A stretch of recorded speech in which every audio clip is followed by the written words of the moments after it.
some of history's greatest minds chose to spend time alone. They believed that being isolated was either a curse or a special advantage for those with high intellect. Arthur Schopenhauer, a famous philosopher from the 19th century, provided an answer that did not flatter society. He argued that the world is filled with superficial people, driven by minor impulses and trapped in trivial conversations. Genius, by its nature, requires distance from such mediocrity, as he famously stated that solitude is the fate of all exceptional minds. The question remains, is this dislike for socializing simply a sign of being unable to connect with others, or something else? Consider great figures like Nikola Tesla, Emily Dickinson, and Isaac Newton, individuals known both for their brilliance and their solitary lifestyles. Were they examples of superior intellect, or were they merely misunderstood souls condemned to wander alone? Today, we will discuss Schopenhauer's ideas on why intelligent people often seem to disregard social life, and whether this is a true advantage or merely a form of self-imposed separation. Imagine a genius completely absorbed in his own thoughts, deep in complex theories, while the world around him continues as usual. When everyone else is discussing the weather, he is busy considering the fate of humanity. As others engage in trivial discussions, he tries to understand the nature of existence. Inevitably, this pursuit leaves him isolated. Schopenhauer believed that this detachment is not a matter of choice, but an unavoidable result of having an exceptional mind. According to Schopenhauer, the more a person stands out intellectually, the harder it becomes to find peers who share similar ideas and feelings. In his view, superior intelligence naturally creates a barrier between an individual and society. The interests of the majority differ greatly from those of a person who sees the world from a wider perspective. A man can only be true to himself when he is alone, and if he does not appreciate solitude, he cannot truly value his freedom. For Schopenhauer, solitude was not just a burden, but a necessary retreat. He saw society as a place where intellectual growth was often suppressed by social expectations and the shallow interests of most people. He noted that those with high intellect often felt out of place when trying to connect with ordinary people, as they perceived realities that most others could not. This sense of isolation is evident throughout history in many brilliant individuals. For example, Nikola Tesla spent much of his life alone, avoiding human contact as much as possible because he believed it would disturb his work. Friedrich Nietzsche, another thinker who valued being alone, once said that the crowd is like a sea where free spirits drown. However, this separation from others comes with a cost. Keeping a distance from social norms can lead to a strong feeling of alienation. Schopenhauer recognized this issue and noted that while solitude could free great minds, it might also weigh heavily on the soul. This is why many of history's greatest intellectuals experienced periods of depression and anxiety, not due to weakness, but because they viewed the world in a way that few could understand. This brings us to the key question: is isolation a curse or a blessing for those with exceptional intellect? Schopenhauer's answer was clear. Great thinkers should see their solitude as a gift, because only in silence and away from mundane society can they achieve their greatest accomplishments. Schopenhauer did not view social life as a place for honest exchange or true connection. He believed it was more like a grand stage where people played fixed roles, performing endlessly for one another, while hiding their true intentions behind carefully constructed masks. For most, socializing is merely a disguise for their banality. This negative perspective is closely connected to his main work, the world as will and representation.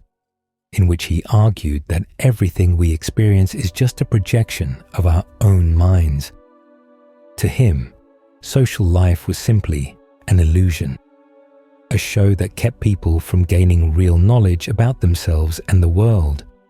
He thought that most individuals were trapped in trivial matters, such as seeking status, gossip, and petty power struggles, all in pursuit of recognition. In his view, the average person was ruled by a blind and irrational drive that kept them in a never-ending cycle of desires. The quest for social approval was just a reflection of this uncontrollable force, and that is where the problem lies. While most people were caught up in this shallow routine, those with sharper minds saw everything in a way that could appear almost harsh.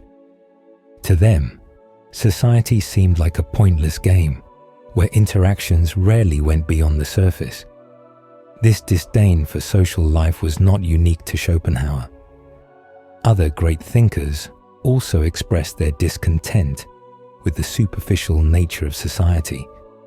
For instance, one thinker stated that convictions are more dangerous enemies of truth than lies, showing that many prefer to hold on to illusions rather than face reality. The conflict between the pursuit of true knowledge and the demands of everyday social life created an insurmountable gap between the brightest minds and everyone else.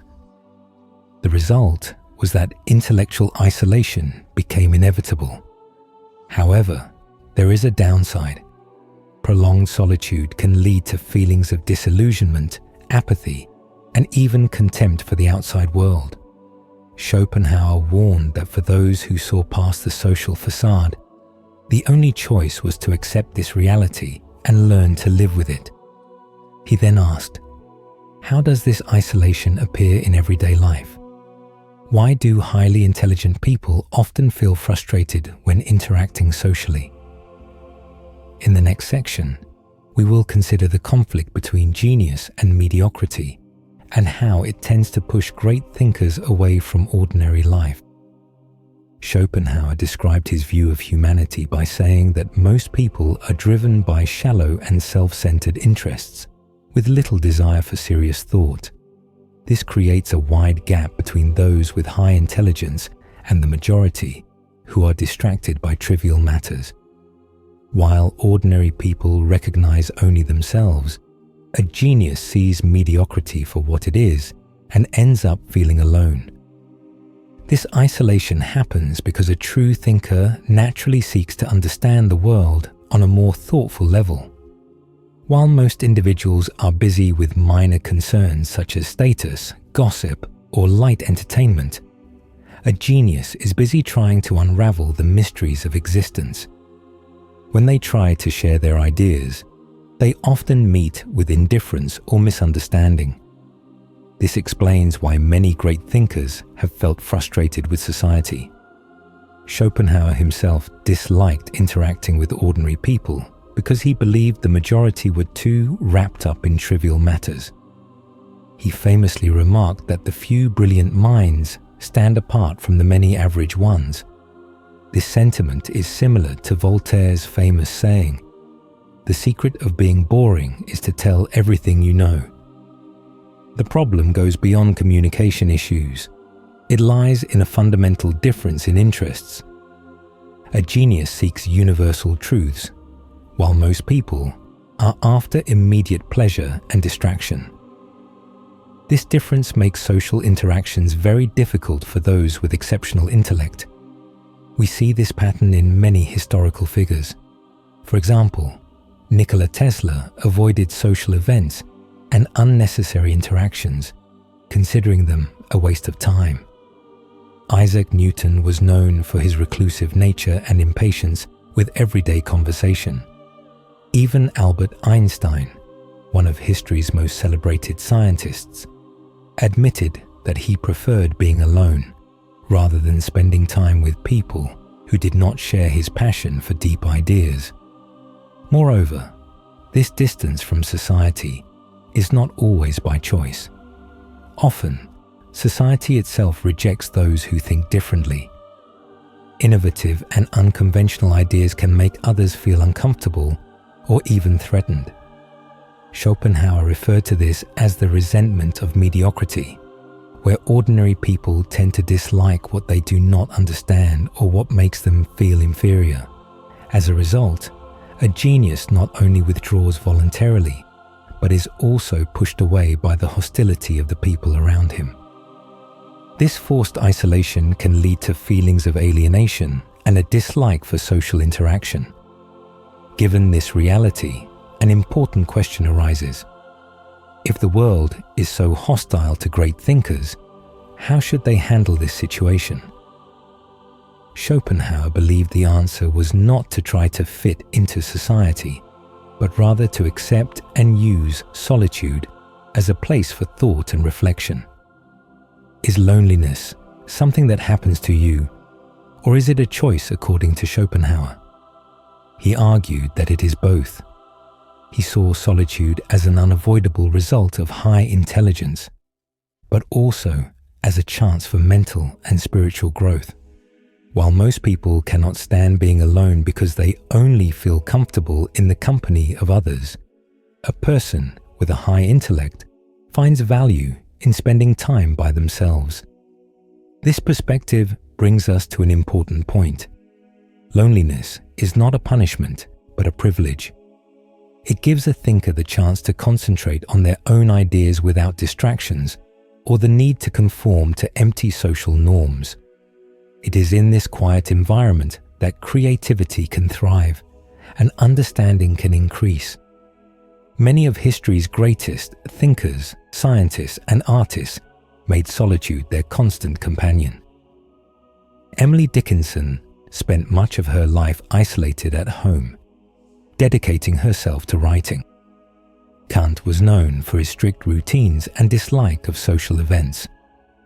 Beethoven, as his hearing worsened, found in solitude the strength to create some of the most powerful symphonies in history.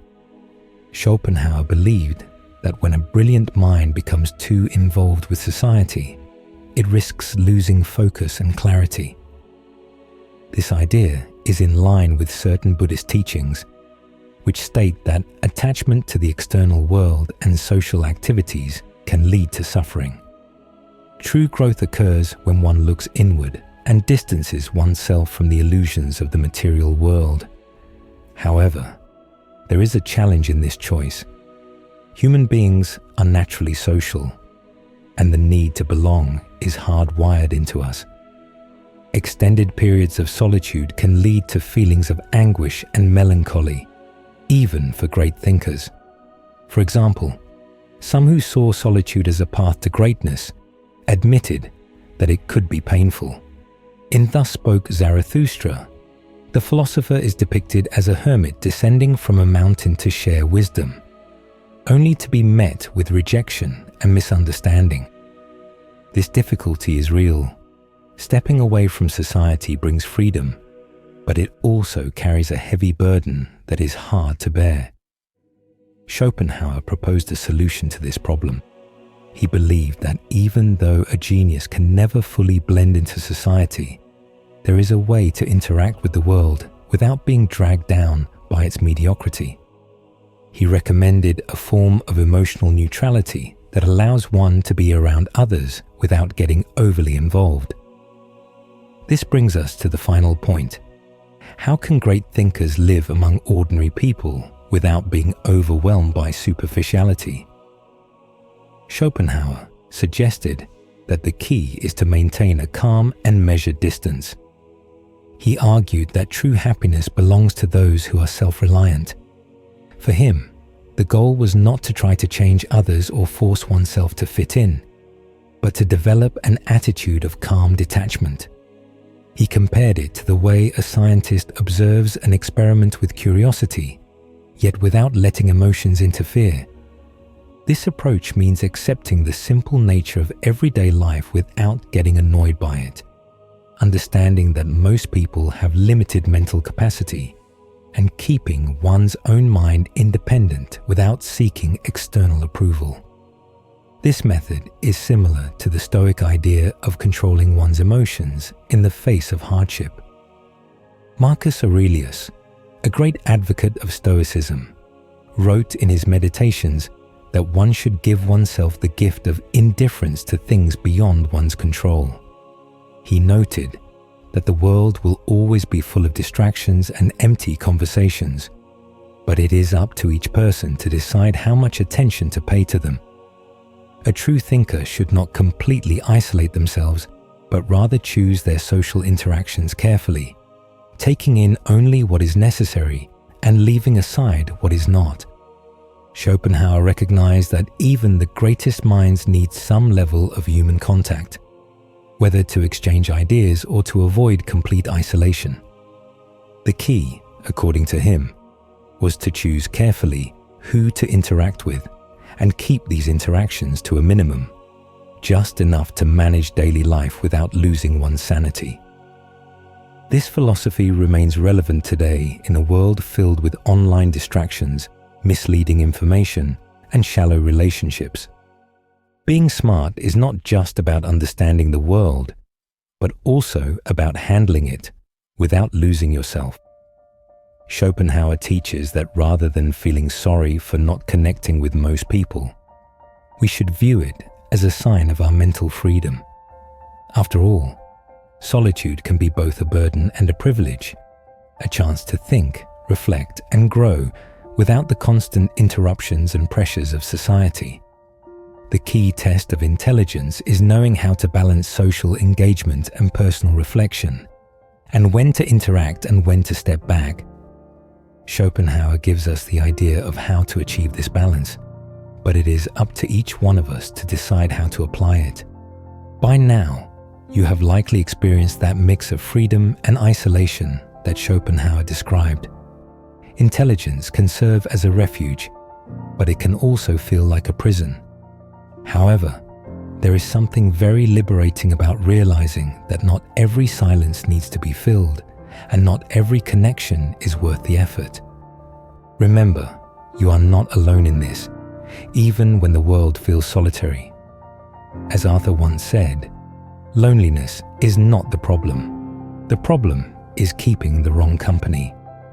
I recall a time when, after hours spent absorbed in a book, I found myself staring at a wall and pondering a grand idea, until someone interrupted my quiet moment with a comment about the latest reality show or gossip. That moment made me understand that wanting meaningful conversation is not a flaw, but a necessity. If you have ever felt this way, you know how frustrating it can be to feel as if you are speaking a different language, while everyone else is content with shallow chatter. The bright side is that you have the privilege of choosing your solitude. If you enjoyed this video, you already know what to do. Click the like button, leave a comment, and subscribe to the channel. Or, if you prefer, you can ignore all this and return to the usual small talk about the weather and the latest online trends. But if you have made it this far, you understand that you deserve discussions that truly engage your mind. And if this video made you think, wait until you see what is coming next. 2 more videos that will leave you even more restless in the best possible way. Just a fair warning. After watching, you might never see the world the same way again. Proceed if you dare.